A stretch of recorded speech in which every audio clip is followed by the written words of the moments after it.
Hello. Hello, David. You alright? Yeah, this is sooner than I was expecting, to be honest. I thought you'd be, it'd be like a week or whatever until you got round to calling again. What's it been like?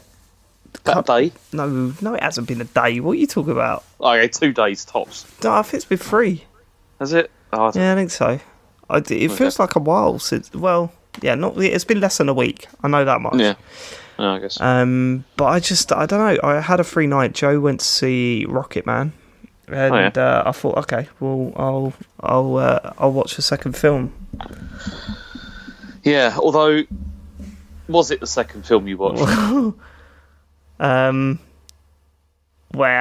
no, there was a bit of a mistake, and there was a bit of a mistake because I tweeted, "Hey, look, everyone, I'm watching Return of the Jedi."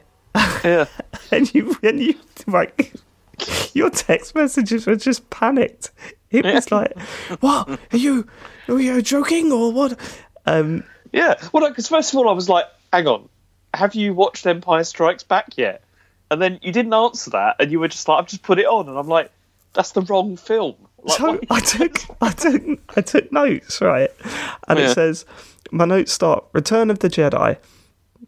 Right, bloody hell, straight into it. So the opening text says that Luke has returned to his home planet, Tatooine, but I thought the Death Star blew it up. Set up nice and simple. Already excited for this. Wow, the space stuff looks way better than The New Hope. Holy shit, Death Star straight away. Oh, yeah, exactly.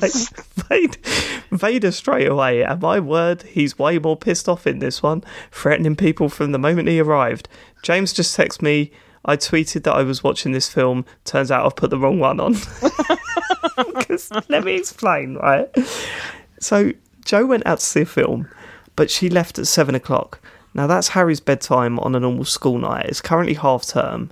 And so we let him stay up a little bit later, and I was really excited to see him. And we're collecting stickers for the road to like when FIFA did that road to the World Cup game, and it didn't include the World Cup. Panini have released a sticker book that's Road to Euro 2020, so it's got all the teams in it. So there's millions of stickers to collect, and they all cost a ridiculous amount of money. So we're collecting them. And I bought him a few packs. So we got home and I was excited, and I gave him a bath and I was about to put him to bed, but then I was like, look what I've got. So we ran out and we were putting the stickers in the book, and I'm thinking, okay, this is fun, but it's taking a while. And then so I put him to bed and I put my dinner on, and I thought, right, I'm going to start the film and I'll pause it when my dinner's ready, and then I'll carry on watching it, And so I guess I just rushed it. No, I was looking at the disc and it was like Return of the Jedi. Yeah, I'm sure it was something like that. I just stuck the disc in and started watching it. Even though it was like yesterday. No, it wasn't yesterday. It was a few days ago. Was it the day before? It was the day before yesterday, and we were like, I was like, so you're going to watch The Empire Strikes Back next? Yeah, I know. I know, I'm an idiot, but all those names sort of just roll into one. Look, I am terrible with names of things. Like, my brain is just crap when it comes to names of things. It's like I can't, names of places, names of people. I just can't remember that stuff. And yeah, like you'll notice that later when I start talking about how I don't know. I was going to make a joke about how Jabba the Hutt was Darth Vader or whatever, but it weren't funny.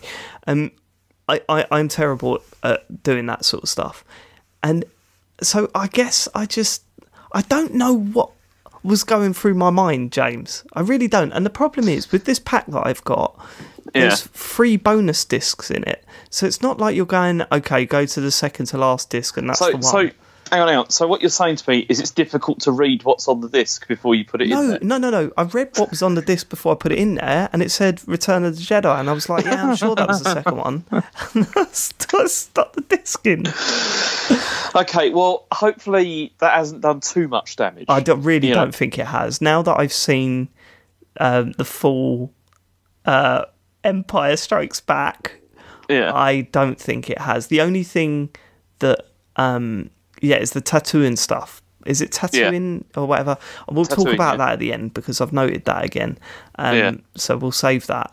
But No, I mean, I knew that there was a second Death Star, so Yeah. already, you know, that didn't bother me that was there, and I knew Darth Vader wouldn't die in the second film, so Yeah. essentially that's all that spoiled it. And Han Solo being captured by Jabba, that's the only thing that was potentially spoiled, really, but it's not a massive spoiler, is it? Do you think? No, I don't think. Well, it is, but it's like if you didn't know the context of that, it's not. Yeah, it's fine. I mean, even now knowing the context, I don't think it's like it's kind of. Yeah, I mean, yeah, it removed that sort of surprise that what Han Solo isn't with them at the end of the film. That's massive. So it kind of kills that a little bit, but it didn't ruin anything. I genuinely don't think it ruined anything. Okay, so you've seen the film now. I have seen the correct film now. Yes. Good. What did you think? I was kind of blown away by it. I was kind of blown away by it. This is the best one. Seriously, it's like, can you see what a massive step up it is as well? Like in terms of like acting, James, and it's story Mass and Effect everything. 1, Mass Effect 2.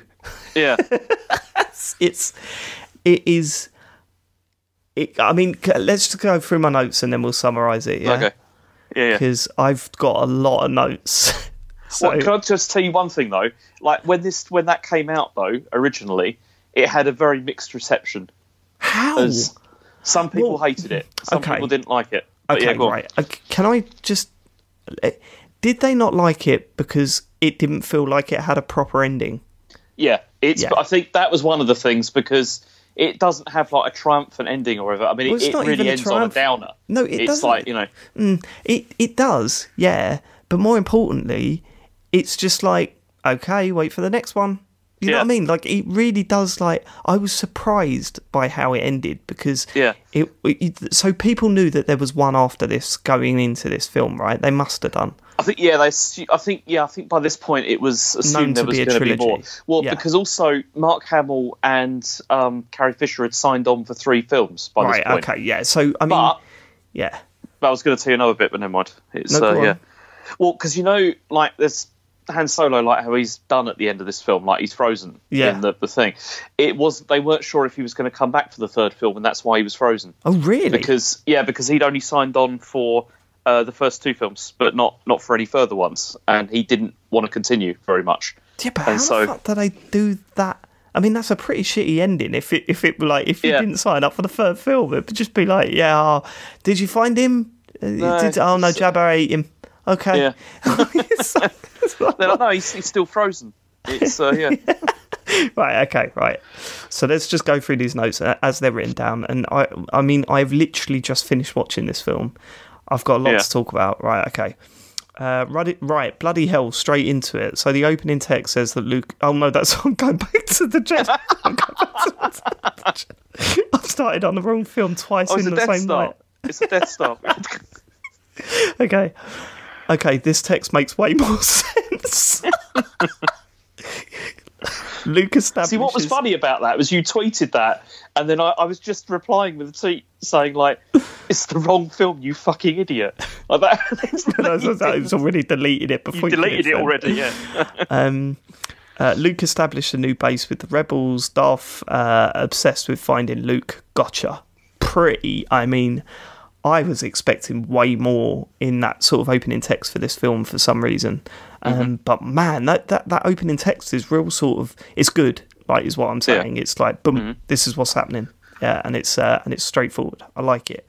The space stuff looks great in this one, to be fair, as well. So, you know. Oh man, the jump in visual quality is crazy. And here's Luke straight in. It actually says on my notes, here's Luke straight in. So it threw me for a moment. So you could tell from like the opening 20 seconds of this film, it's like, okay, they've got a budget now. Right, you know what I mean? It's like... Well, do you want to know something else about that as well? A lot of it was doctored or edited. No, not at all. Not to do with that. But it was funded by George Lucas himself. Like, majorly. Holy like he shit! didn't want What, based on the merchandise that he'd sold for the first based film? on the cash that he got from and he also took out a loan as well, like for it. But then because he didn't want like studio interfering, like with the whole thing, so he just I text you about this in the week, and I know we're trying to avoid talking about anything Star Wars in the week, but I had to text you once I saw. Like, once I rewatched the Who Shot First scene with Han Solo, because what you didn't tell me about was how he digitally edited his head to move to the right, which looks hilarious, by the way. And I just thought, you know what I like about these films is that there's so much drama around them as well, you know what I mean? And it feels like I'm not only discovering the films themselves, but I'm also discovering the drama around it. And I will be honest with you, I knew nothing about George Lucas before this film. I've never seen him in an interview. I've never seen him talking about these films. You don't know about his chins, do you? I don't know anything. No, I think I know what he looks like. Has he got a beard? Kind of, yeah. Okay. It's, Right, I don't know what that means, but I'm sure we'll get there at some point. It's just as he's got older, he's become more chin than man. You know, it's like, but that's me as well, you know what I mean? So I'm now realising that George Lucas is a crazy man. You know what I mean? Like, it's the way he's treated these films, the way he's, like, it's just mental. But he's also a genius. The one thing that I did want to ask you is that I know that he did a film before Star Wars. I remember this because I, believe it or not, although not seeing a Star Wars film, I studied film for 4 years in college, right? So he did a film called American Graffiti. Yeah, it was American Graffiti, yeah. That's right. And Harrison Ford was in that as well. Right, okay. So has he done anything else since starting the Star Wars stuff? He did THX. I can't Never heard of that. Yeah, that's like another sort of sci-fi kind of thing. It was that was before Star Wars, yeah. But also like Indiana Jones, all those films. See, because I was never into Indiana Jones growing up either. Like, I knew of those films. Obviously, I knew of them, and I'm pretty sure I've seen them. You know what I mean? But I was never a massive fan of Indiana Jones, like some people. But yeah, no, they were good films. Don't get me wrong. I'm not like every time they were on like a bank holiday or whatever, we'd sit and watch bits of them. But I was never like really into like, Indiana Jones. Yeah, because so there's like THX, there was American Graffiti. Then he did all like the Star Wars stuff. But then there was also you remember Life's Too Short. Yeah, what the terrible sitcom. Yeah, the terrible Ricky Gervais vehicle. Like what's his name? Warwick Davis. Yeah, because he was he's in Star Wars, obviously. And is he? Yeah, you'll see him later. Right. Okay. But he's in Star Wars, but also he was in this other, like, George Lucas basically tried to do like another kind of like big franchise kind of thing and created this series called Willow. Oh, I've heard of Willow. Yeah, there's only one of them, you see, because it didn't take off at all. Like, it wasn't a big thing. But that's why that was part of the comedy from that, like, Life's Too Short, because he was like, oh, there's going to be another Willow film and stuff like that. I thought Willow was part of the Lord of the Rings thing. No. It's fantasy, but it's not anything to do with that at all. It's just right. Well, back to this film. Back to this film. Right. Han Solo. Oh, right. Okay. All the gang are here. Solo, Princess, Chewie. I was surprisingly excited to see each one. Like, every time one of them was on the screen, I was like, yes, get in. I don't know. I think I really started to love the characters in the first film.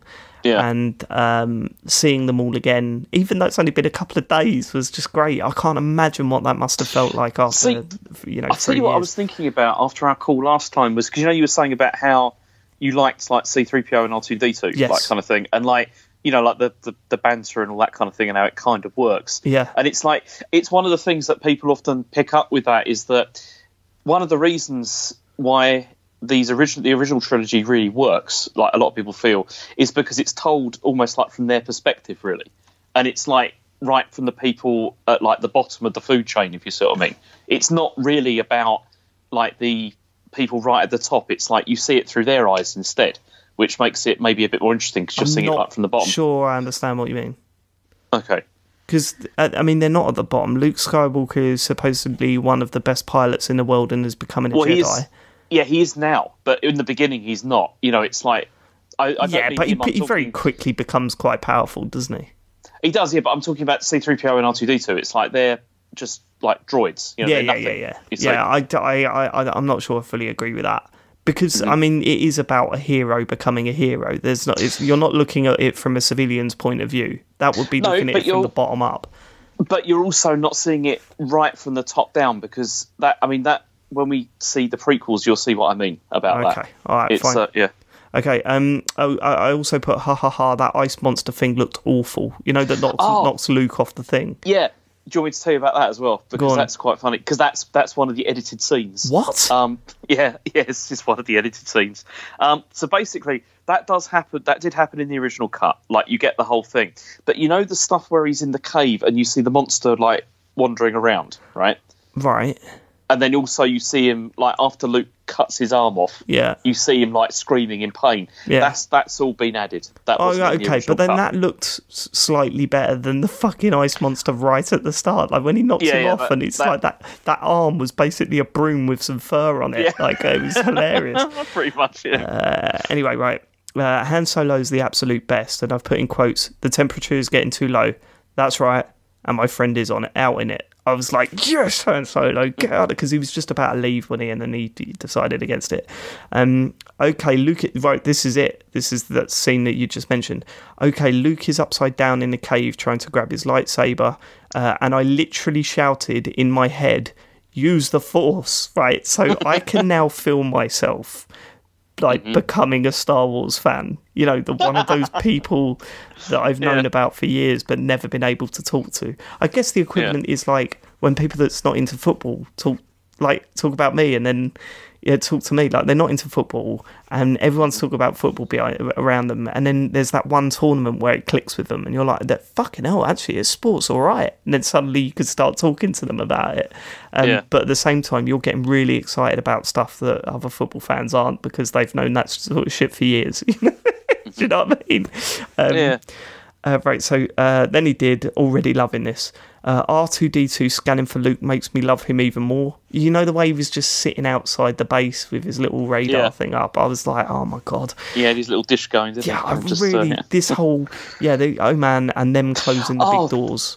Yeah, they close the doors and then like Chewbacca does that, just like that cry. I come back to that. Cry. I come back to that cry. But that whole thing was heartbreaking. It was brilliantly done. Yeah. Like really well shot as well. You know, when the doors are closing and the Chewbacca's are just in the back screaming, it was just very, very good. Princess Leia kissed Luke, proving once and for all that nice guys do finish last. Right, and then I put Darth. The supervillain stuff has really ramped up in this one. I mean, he's choking people via FaceTime. It was like yeah, because it's the dude that fucks up, isn't it? And then he's just like But no, he's now gone from that sort of guy going, okay, what's going on here, to like suddenly he just wants to kill everyone. And you know, if I was overthinking it, which I'm going to allow myself to do, is because he's so enraged with Luke Skywalker blowing up his Death Star that he is like, this is it. He's starting to unwind a little bit, is the feeling that I got early on in this film. But then it doesn't really go that way, you know. It's not the classic, you know, what's it from Red Dead? What's his name? It's there. It's there. What? What are you talking about? Which one? It's not. You know the main bad guy from Red Dead? Yeah. Not Mika, the other guy. I know who you mean, but I've forgotten his name. Oh my god, how have we forgotten his name? I mean, I can't remember. I forget names of films. I've already explained myself, James. This is what I need you for. Dutch. I can't. Dutch, that's it. He's Dutch. Yeah, but he's not Dutch, because I think by the end of this, maybe he is in the third film, but by the end of this, it goes against that a little bit. But you know, we're coming to that. Wait, Luke didn't even thank Solo for saving his life. He's a punk. Wow, the battle of so now we're already after the battle on Hoth. That was incredible. Like, it was incredible. And you know, what's weird is that I've seen bits of that, obviously, because it is such a big part of this film. And I've played Battlefront, and you know, it's in Battlefront, and I was blown away by how much of that place that like that base that I recognised from playing Battlefront. do you get like? So are you starting to get like even more now? Like the whole reason why people just want to do this, like want to play games like. Oh well, absolutely. It's incredible, isn't it? Because it's just like everyone wants to do the Battle of Hoth. It's always because it's such a like it's just amazing that whole battle. When that pilot was searching for Luke and Han Solo and just flying across the icy mountains, I was like, why is there not an open world flying Star Wars game? And there probably is, right? There has been, yeah. There has been stuff like that. I mean, that's why, like whenever we've talked about stuff that we liked in the past, what I really liked was X-Wing, which was like that kind of thing. It's like you piloted an X-Wing in space. And the reason it was amazing is because they treated it really seriously, like it was an actual like sort of flight simulator, and you could like control everything on the ship and stuff. It was brilliant. It was absolutely fantastic. Okay. So it was what I liked about the Battle on Hoth, and I think why it's so special is that so much is going on in a relatively short space of time, and you can follow it so well. You know what I mean? It felt like a really good. I've seen a fair few war films, and what war films find really hard to do is get across the intensity and the scale of the battle, while also make it watchable. So you can also follow what's going on, the drama within the battle. What was it? Dunkirk does that exceptionally well. Like it's that film is brilliantly done for showing this huge battle, and this really reminded me not of that film specifically, but of war films done right. It felt like a war film. Do you know what I mean? With it was showing the people on the ground, the people in the big machines, and the pilots and everything. But everything was, cohesive. Like you could follow that action scene, and that's why I loved it. I thought it was really, really well done. But you see, again, this is why I think it was good that they had like the limitations of having to use models and stuff, because it meant they couldn't go too crazy with all of that stuff. But they did go crazy. Like it was mental, the stuff that was going on in that. Yeah, I know. But what I mean is it wasn't a visual mess. Like, as you said, it was really easy to follow what was actually going on. Yeah. Whereas, as you'll find from the prequels where they have unlimited access to CGI, it just becomes like, what the is going on? It's horrible. Seriously, you'll see. Okay, this is the thing. Yeah. Then what followed was the Falcon escape, the Millennium Falcon escape. God, this is moving at an incredible pace. It's non-stop action. The whole first 45 minutes of this film is like bam, bam, bam, action sequence. Yeah. It's incredible. And not only that, so varied as well. The Battle on Hoth wasn't that long, and then suddenly you're flying through an asteroid belt or whatever. Being chased, aren't they? Fucking hell.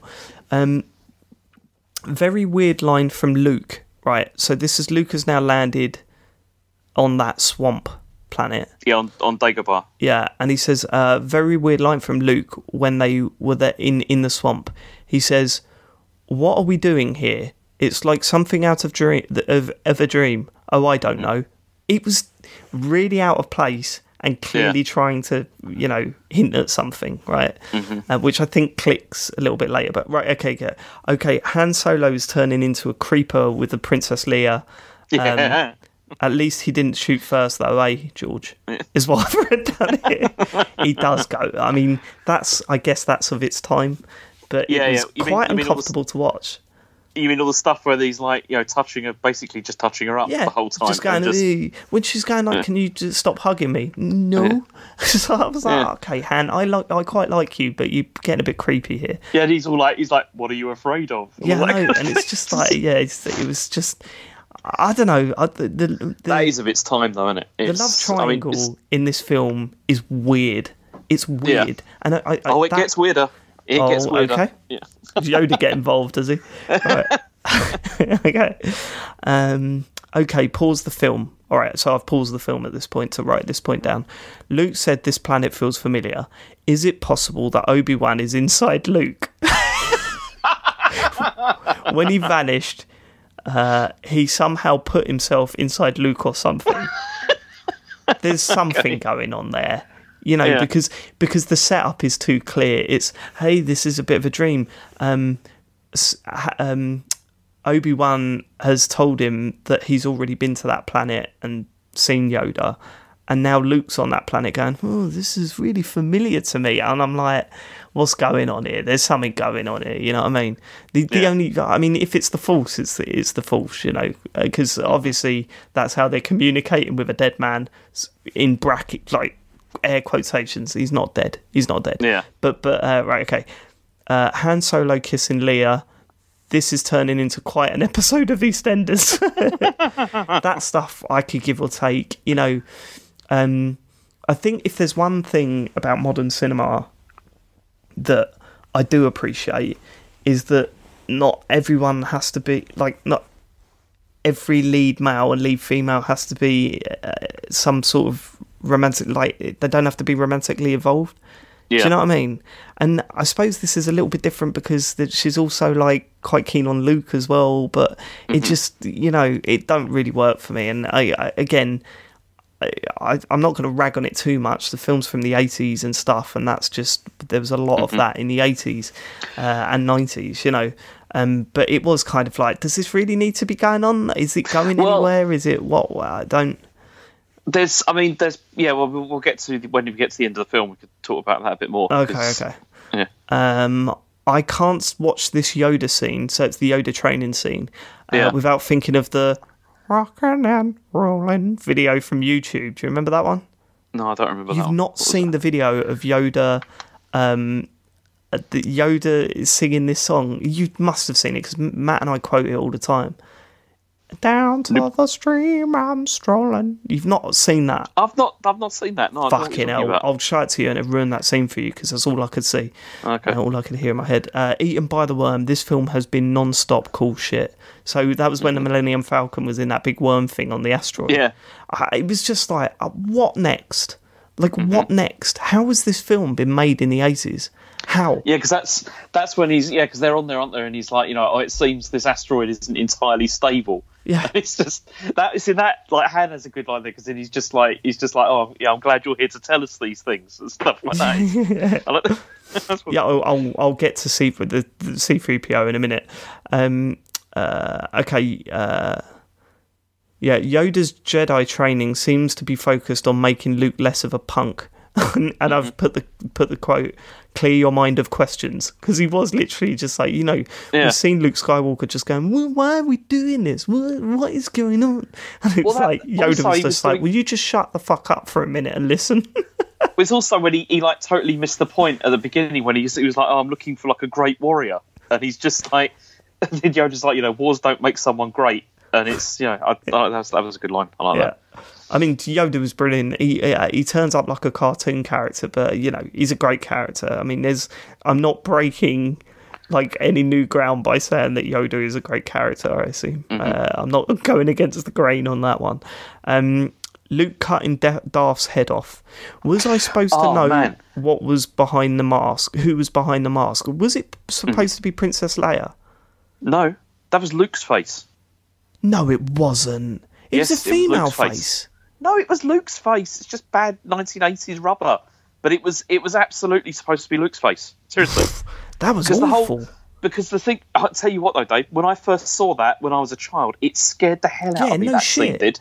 It's really scary. Like, heads roll about a lot in this film. Yeah, it's all like, you know, it's all slow motion, and you just like see him suddenly appear.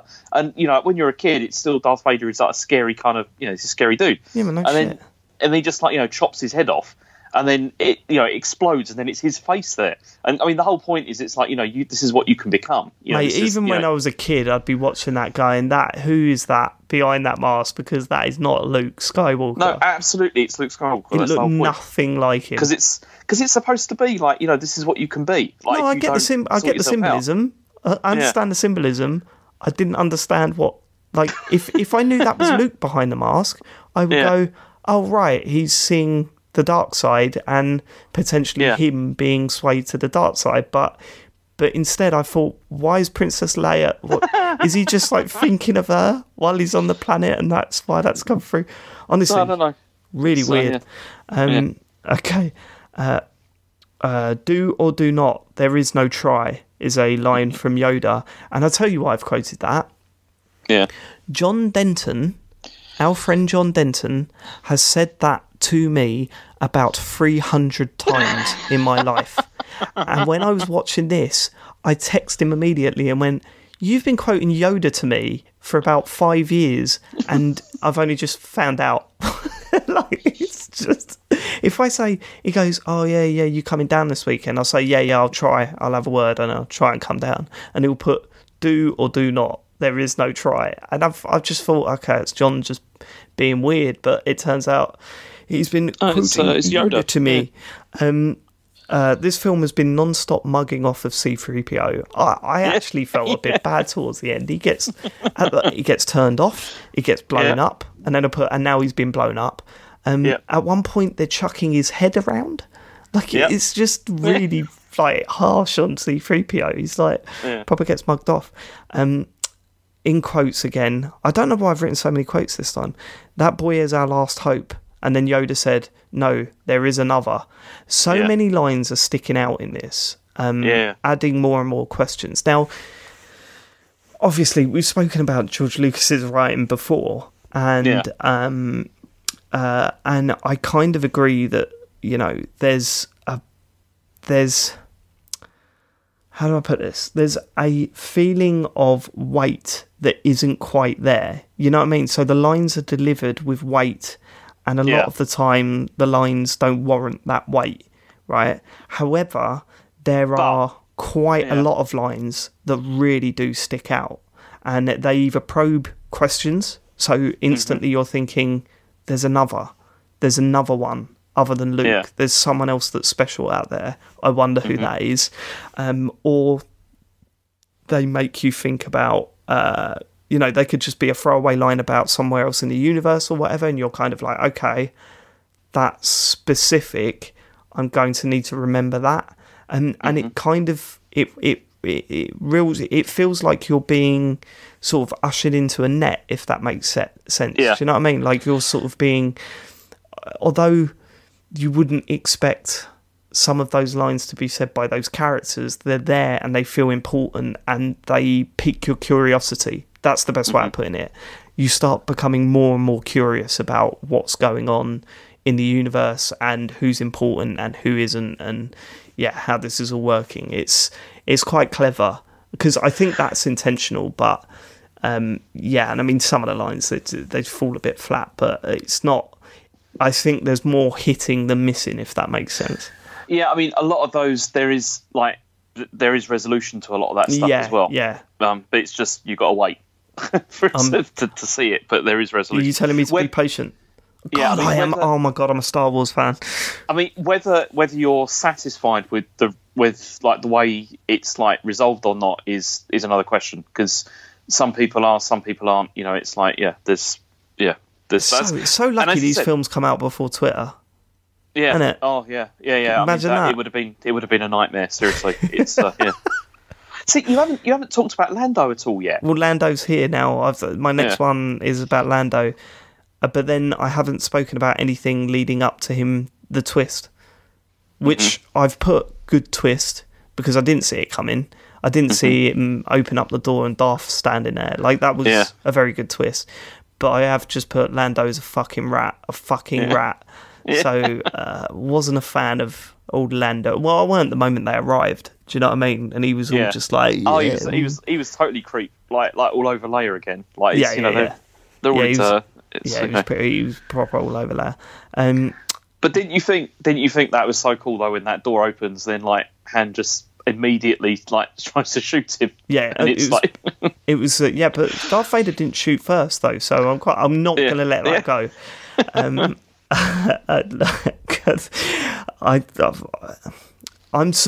Do you know why I can't talk right now? I'm surprised I'm at this point. I'm really surprised that I'm at this point, because it's taken 2 films for me to go, shit, I really have been missing out all these years. Yeah. Do you know what I mean? I mean, I'm really pleased that you can see this film in particular for what it is, because this is the one that hooked me, like, in a big way. It's just an excellent film. Like, I mean, you take away all of the fanfare around, like, the first one, I thought was a really, really good film. I really enjoyed it. I thought as a solo piece, It's there solid. was it was solid-ish. There was some weird stuff that felt just like surface water, right? Mm-hmm. And if it was on its own, I think it would be remembered as a good film, but not a legendary film, right?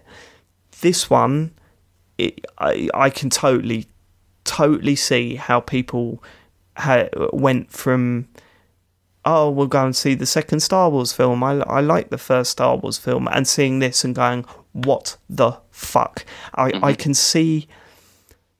I'm sure there was fans of the first film, right? I'm sure there were die-hard fans of the first film after it come out. After the second film come out, that's when you can see, like, in my brain, I was seeing, you know how Star Wars fans are a thing, you know what I mean? Yeah, all the merchandise, all the sort of passion towards the films. It was like I saw it being born on this, like, film, on this one, Empire Strikes Back. It felt like this is the birth of that fandom. Do you know? Does that make sense? It does, although it's probably not quite accurate though, because the first film, because the first film had such a massive cultural impact. Like, I mean, I think it's difficult to you can't sort of overstate that really, because I mean, there was people that went to see the first film like 15 times in a row or whatever. You know, it was like, and mostly because there hadn't really been anything like that before. I mean, there had, but there hadn't been anything done as well as that before, if you see what I mean. Okay. And but the thing is, I mean, as a film, I completely agree with you. Like, Empire is significantly better. I feel, than the first one. Like, on every level, it's a much better film. But the first film, it's just because of when it came out, and because it sort of broke the mold, as it were. Yeah, and I think this film. Well, of course, this film doesn't exist without the first film, and you know those opening that you can't rush into a big long action scene, flicking between these characters the way you do at the start of Empire, without having that first film building up those characters. Yeah, you know it doesn't work. Because that's the thing. Because I mean you're already comfortable with all of them, and you're already excited to see like where they're going to go next. Absolutely. And everything, and that's because they did do a pretty good job of setting them up in the first film. There's also this, we're now coming towards the final sort of part of the film, and my notes get less and less because there was so much going on, and I was just sinking into it rather than taking down notes. But what really surprised me about this film was how much they split them up. Do you know what I mean? So I expected the whole team to go around the galaxy, discovering stuff together, and would see them all together. But it's not. It's two separate stories running alongside each other that cross towards the end. And I wasn't expecting that at all. So yeah, it was good, but that kept it fresh. It kept it. It made things interesting because I thought, well, if they're willing to split them up in this way, then what's going to happen next, if you know what I mean? Yeah, and it's also that idea that, they're confident enough that each of those stories is interesting enough to be able to, give them... Totally. Yeah, I mean, both of the stories was fantastic. There wasn't a bit where I was going, just get back to the other ones, you know what I mean? It was good. Right, okay. I didn't think much of Chewbacca in the first film. This is from my notes. I love him in this one. Trying to save Han Solo, then calming down, and then his cry when he's upset is It's heartbreaking. Chewbacca was weirdly quiet in that first film, wasn't he? Yeah, he doesn't really feature like. No, he's just like a side character, and he's a bit interesting, but you don't really see enough. Here, he's just in this one. He's just fantastic, isn't he? He feels kind of like a member of the audience. You know what I mean? He's not exactly going around saving the world, and he's not a focal point as such. But his reactions to things really transfer. I mean, the physical acting from that is amazing, though, as well. Yeah, it's incredible. I mean, Peter Mayhew was him. I mean, he died really just a couple of weeks ago, actually. Really? It's which is kind of sad. But also, I mean, he's got a whole sad background actually, because he didn't get much out of Star Wars basically, which was kind of a shame. Well, that's awful. But I mean, his physical acting. I mean, I first picked up on that when they shut the doors, back on Hoth. and he's sort of leaning up against that ladder as he's crying. It was just looked so natural, and it was good. Anyway, I've written down the lines, I love you, I know. Han Solo is back to being cool again. do you want to know something else about that line as well? Because you use it all the time? Well, no, it was ad-libbed. Was it really?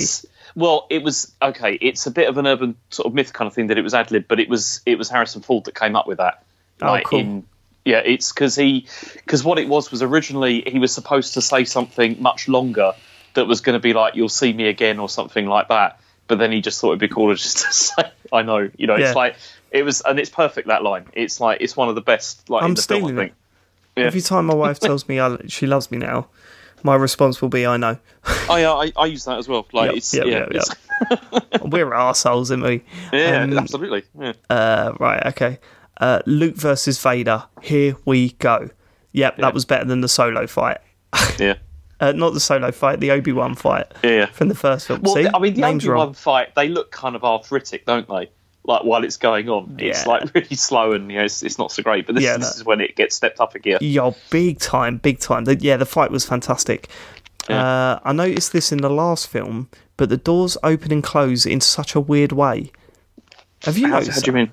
So there's a bit in between, like, when he fights and then there's break and then he chases after Vader and he goes for a few, like, corridors and doors shut behind him. The doors shut really quick and it's as if they freeze frame Luke and the doors shut in like a split second and then he moves again. It's really weird. I'd love to know what technique they use, because obviously that's a big thing in Star Trek, right? How the doors open and close. Are you just saying that to shut me up, or? Yeah, because I've not really noticed that, to be honest. Like, I've not noticed it, like, as in, like, a stutter or anything like that with watch that scene again. It's weird. I know they do often move really quickly in Star Wars. That's true. Yeah, but it's like unnaturally quickly, and it's as if they're doing some sort of jiggery pokery. Like there's some weird effect that they're using. But yeah, because in Star Wars, in Star Trek, it's that sound, isn't it? In the original series, yeah. Yeah. So and there was a specific technique they used with opening and closing doors. I can't remember what it was, but I remember seeing a video on it. But sorry, what a boring point to bring up. Lando comes good in the end, but I still hate him, to be honest. I mean, because he really fucked them over, didn't he? Jesus he did, Christ. yeah, totally. Yeah, so I can't just suddenly, just because he turns his gun on him at the last minute when he was blatantly going to be killed anyway. Well, it was that, but it was also the fact that Vader just kept on, like, cheating him. Like, yeah, I know. Like... He kept cheating him, and but the fact is, he knew he was going to die anyway. So just turning the gun on him doesn't make him a hero anymore. You know what I mean? I'm not a fan of Lando. I hope he's good in the next film. Right, and then I've got, what the fuck? What do you think I'm talking about? I don't know, because you already knew the big reveal. So I didn't know Luke's arm was going to get cut off. Yeah. His arm gets sliced off. Yeah, I've put this. How did I never hear about this? Yeah. Like, I had zero idea that his arm got cut off.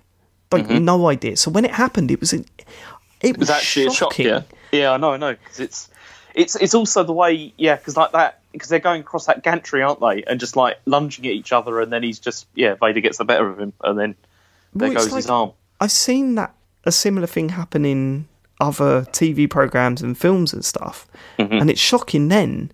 But when you've got an iconic character, like, because I know going into this that Luke Skywalker is an iconic character in cinema, and it's this massive, and to just see his arm get lobbed off, I was like, whoa! And knowing that there's another film, I was like, holy shit! What?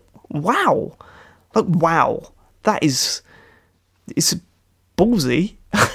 Yeah, I mean, you see how it gets resolved at the end, though. I do, yeah. But then there's a point to that as well later, which you'll see, in the next film, which is pretty interesting. Okay. But yeah. And now the father reveal, which is cool, but it was a bit weird. He was just going, we can do the galaxy as father and son. Yeah, it's like, we can rule the galaxy as father and son. Yeah. It's come here, son. Yeah, and there was that bit where he goes, Luke, and everyone's separate ships, and he goes, father, Yeah. son. I was like, what? This is weird. But then also, do you want me to give you little bit of insight about that? God, yeah. Okay, so also with that, when that was filmed, they didn't know that's what they were saying. Because rephrase that, because that makes no sense. Okay, so you know they didn't know that's what they were saying. Well, no, you know that the voice of Darth Vader is not the actor who's inside the suit, yes, I know that, because right? the actor was the Green Cross Code Man, was he? Yeah. He's from the West Country. He's from the West Country. Yeah. I mean, I've seen Bill Bailey do that sketch, and it's brilliant. Yeah. But they got him to say the line instead, which was, "Luke, I killed Obi-Wan." You see, and then it was dubbed. It was obviously put in later with the James Earl Jones, who was the actual voice. Right. So when they filmed it, he didn't know that's what it was. That makes no sense, because he talks about there's lines about where he's talking about him being his father. Yeah, later. But it was like they do when they first did the filming for that scene. They didn't know. Right. Okay. What's the advantage of that? Because they were trying to keep it really secret, because they didn't want anything to get out, from it. Right. Okay.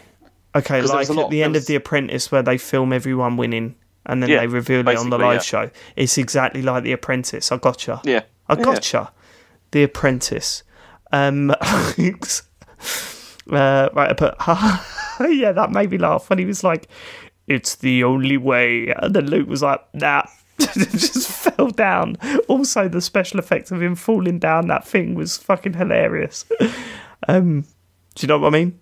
Yeah, when he... Yeah, because that was not great special effects there. No, it wasn't. But I mean, again, who cares? Like, it's an old film. I'm not ragging on a film for that. Mm-hmm.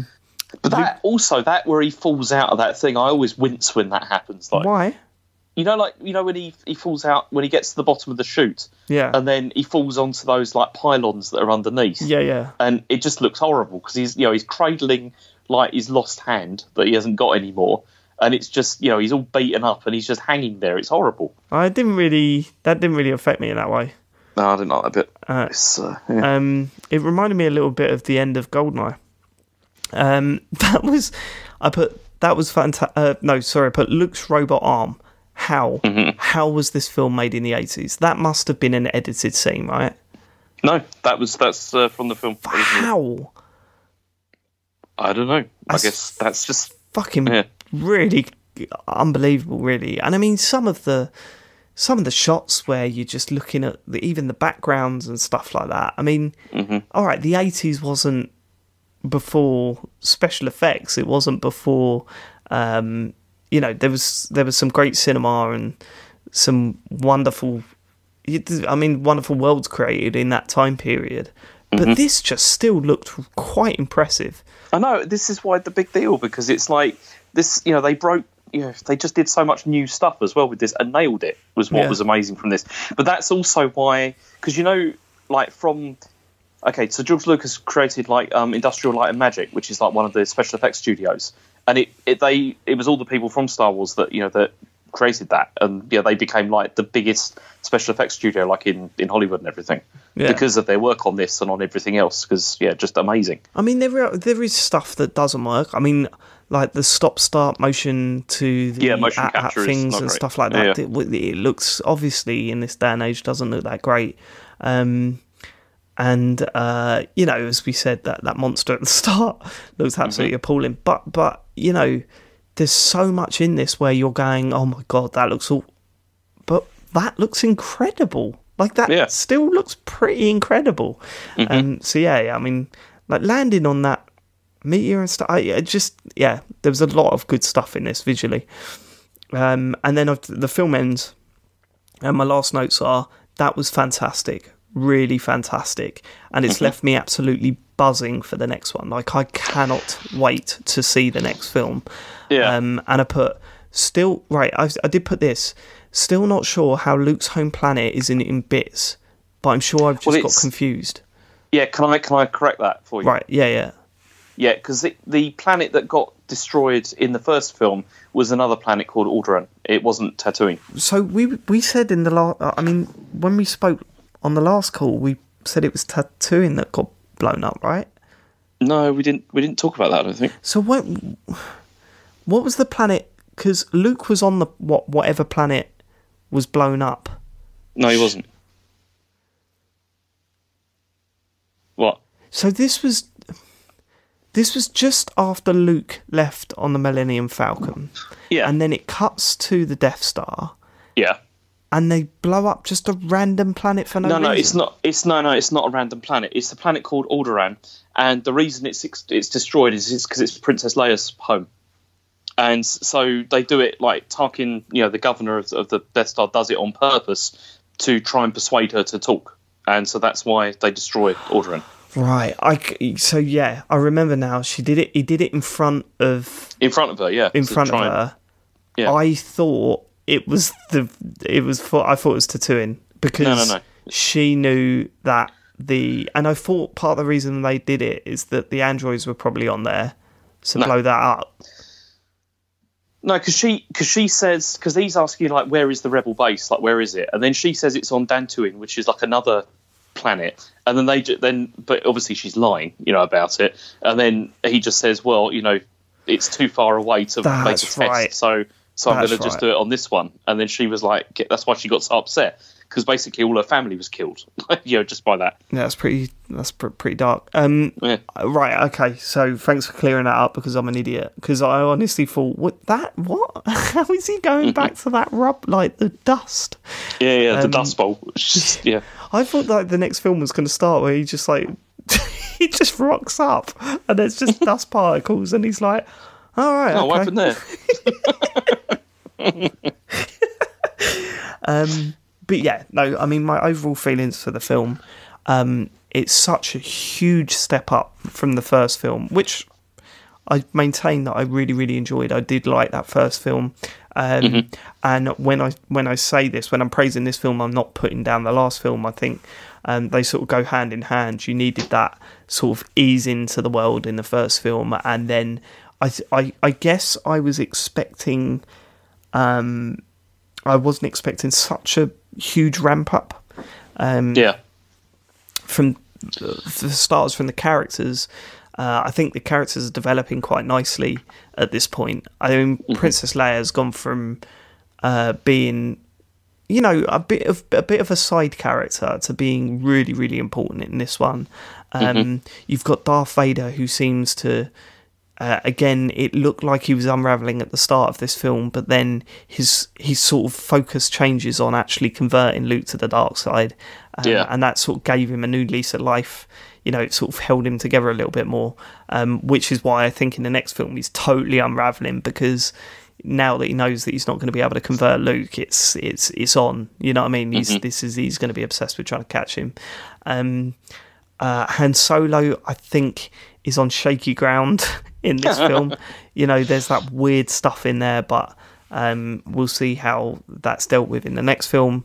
And obviously he's frozen at the moment, so I'm quite looking forward to them going to rescue him.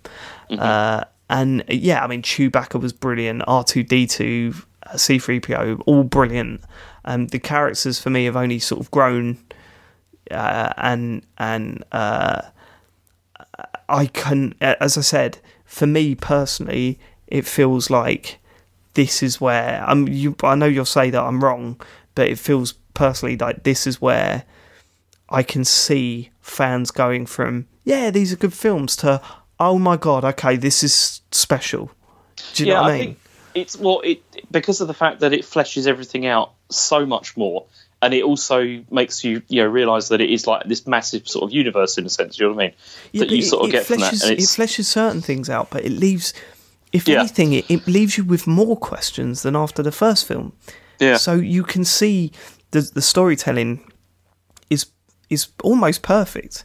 It's kind of like, okay, we'll answer a few of your questions, but here's a fuck ton more, and these are sort of, bigger. It feels like Walter White going on this journey where it's like, well, you can't do anything worse now. Oh, he has done. You know what I mean? It's like, it feels like it's just, you're on a roller coaster now, and you've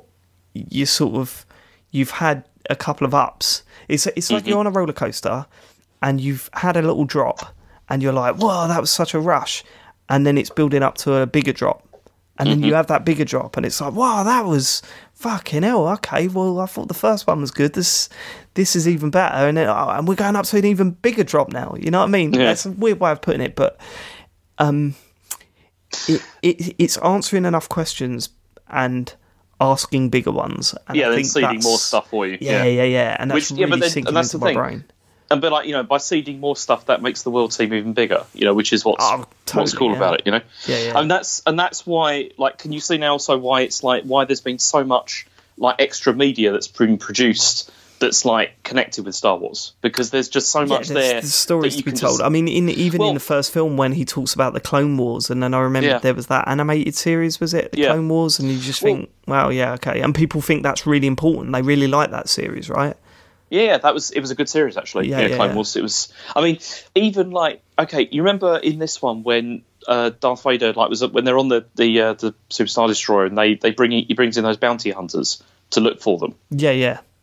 And there's books written about each of those bounty hunters, their backstory and stuff like that. It's like that. Everything has got a backstory. I'm never going to read them, but goddamn, that's. Yeah, I mean, it's cool.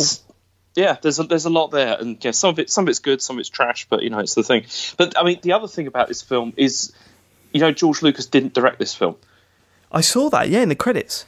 Yeah, it was Irving Kershner instead, who actually was George Lucas's teacher in film school. And, so has he directed any of the others? He has, yeah. Which ones? I don't think he directed the next one you're about to watch, actually. Really? No, he doesn't, because he came back for Phantom Menace. Yeah, he came back for that. That's a shame. Yeah. I've not seen that film, but going by what people say, Yeah, it's this is the other thing though. You see, there's also some people would say that the thing with Star Wars is that George Lucas did a really good job at establishing this universe with the main story and everything, but actually it's best to keep him away from actually making the films, in the sense of keep him away from the direction and stuff like that, because when he's not doing that, it ends up better. It's because it seems other people are maybe better at realizing it than he is. I mean, but you'll see. It's amazing, really, because I think the films are brilliant, right? The two that I've seen so far have been brilliant. I've really enjoyed them. I'm also absolutely obsessed with the fanfare, with the stories around them as well. You said you've got so much you can explore with that. You said there wasn't much added to this one. Do you remember anything specific? Most of it is just visual effect stuff that they changed. More spaceships in. There was Cloud City. That was changed quite a bit. Oh, really? There's all things like exterior, when they're walking along corridors and you can see things that are going on outside. I through kind the windows. of assumed. Yeah, there was that. That was all added in. Also, in the Battle of the Hoth, when they're riding around in those snow speeders. When they first recorded that, the cockpit on it was kind of see-through because they couldn't get it to be solid for some reason. I don't know, something to do with the special effects. So they painted that in and stuff like that. There's just a bunch of things like that, and then there was also that scene with the monster added in as well. But this is the one that I think had the lightest touch in terms of things that were modified. Yeah, I'm interested to hear. You said that they modified the end of the third one quite a bit. Yes, yeah. I'm very interested to hear what that's all about. Yeah, there's part of that. Yeah, I won't tell you. I'll wait until you've seen it, because I don't want to prejudice your opinion before you see it. But I think I need a bit of a break, and by that I don't mean weeks, but I do feel. I'm concerned that I'm going to burn out a bit.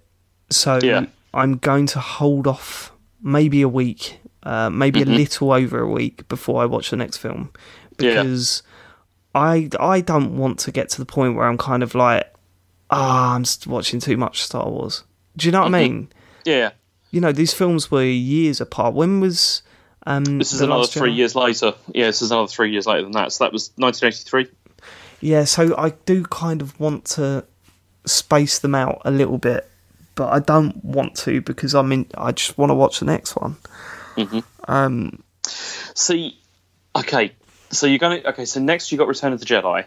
Can I give you like my kind of just quick opinion of it? Well, like, before you do that, right? Let's just let's do what we did last time.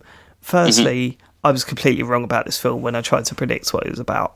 Right, I was completely wrong. I thought Darth Vader would barely be in it, and it would be more about the rebels and versus the Empire, and it wasn't at all.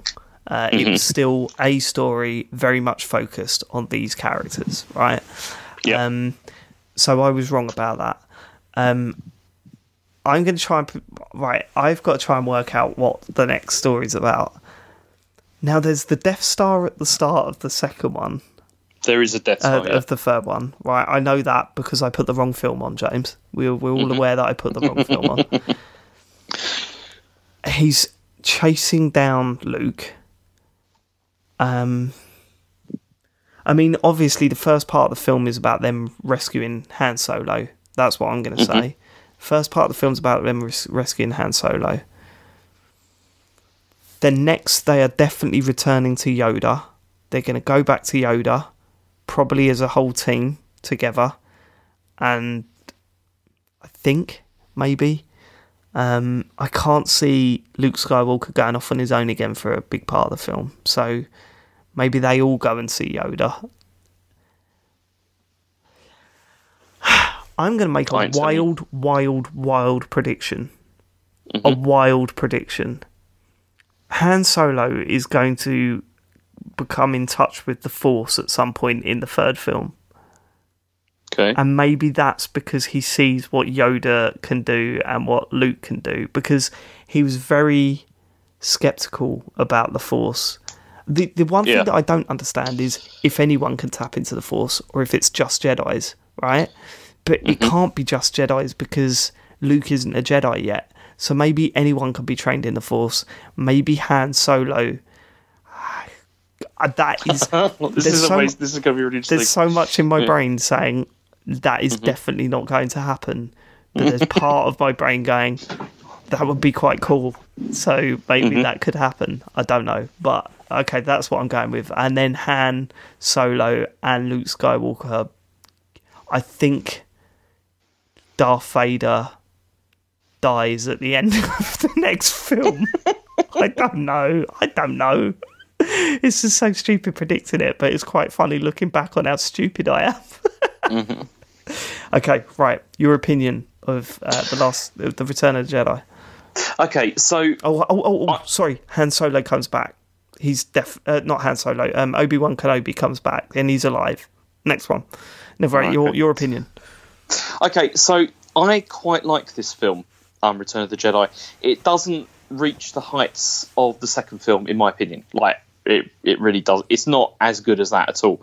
But it's still, I think, a good film. I still really enjoyed it. There's bits that I don't know how you're going to react to, because there's people reacted rather negatively to parts of this film. So I'm curious to see what you're going to think of that. But I still think it's a really solid Star Wars film. I enjoyed it a lot. I'm looking forward to it. I'd put it this way. I'd probably rather watch Return of the Jedi than watch the original Star Wars again. Probably. Right, okay. Yeah. Yeah, okay. I hope it's good, because this is the problem with me. I know what I'm like. And there's every chance that I'm going to come onto my next call and say, I fucking hated it.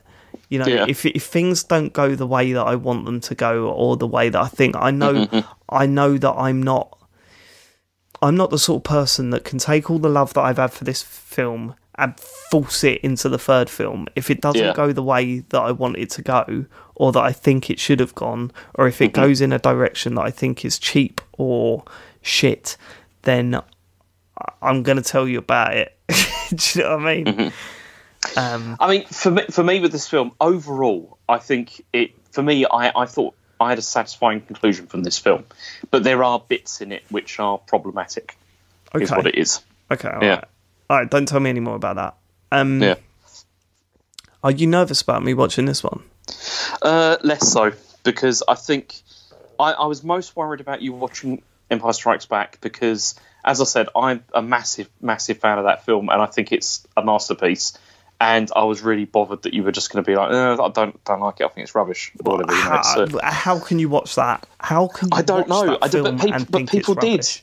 But people did. People didn't like it. Like, people are idiots, though. People don't like lots of things, and you just go, "What are you talking about?" Do you know what I mean?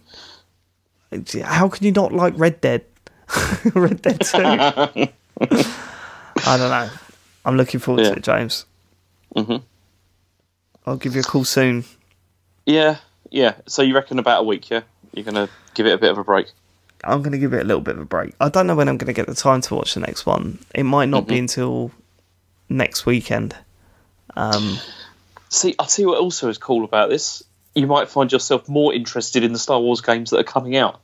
Because there's some... Possibly, but it still feels like I've got a lot of catching up to do. Yeah, maybe. I've got the trilogy will be done next week. Then I've got the 3, Yeah, but once you got these first 3 under your belt, you're pretty much in. Right, to be honest, because the rest of the stuff is just, it's not really so important. I'm so looking forward to the Disney films because I'm not putting too much on those 3, the second trilogy, because I've heard so many negative things, right? Which might work in its favour, to be fair, but it's the most recent films that I'm really looking forward to, because if this looks this good now, imagine what the new film's going to look like. You know what I mean? And that's exactly what every Star Wars fan is hoping. It's like that. It's going to be like that. But it's not the Sonic situation, is it? No, it's not that. No, it's not like that. No, don't worry. Good. It's not Sonic cycle. Yeah. Right, I better go. Right. We've recorded this straight after I watched the film, and now it's very late. Yeah. But I'm really pleased. I'm really pleased that you got a lot out of it, because, as I said, it's an all timer for me. I'm really pleased that I've enjoyed it as well, actually, because I didn't want to come in. I didn't want to. If I didn't like the films, James, I would tell you straight up, and I would, sure, right? And I didn't want to have to come on to these calls after every film and slate something you loved. So I'm really happy that I'm into it as well. I'm praying that I remain into it. And I think the feeling that I get from you is if I like these 3 films, that's all you want. You know what I mean? If I come in and say every other film after that is shit, then I don't think you'll care. But no, it's these 3, absolutely. It's like, if you can appreciate these 3 films, then for my opinion, you get why Star Wars is good, if you see what I mean, and why it's worth like investing like time in or whatever. The other stuff is just sort of, it's extra stuff, really. It's like you don't need it as such. Fuck, man, there's a lot of pressure on this last film. Yeah, but but as I said, you can't really look at this as being like, it's not going to top Empire Strikes Back. You can't do that anymore. You can't do that anymore. You can't temper my expectations anymore. You could for the first one. You could say, look, don't get too excited. It's very base science fiction.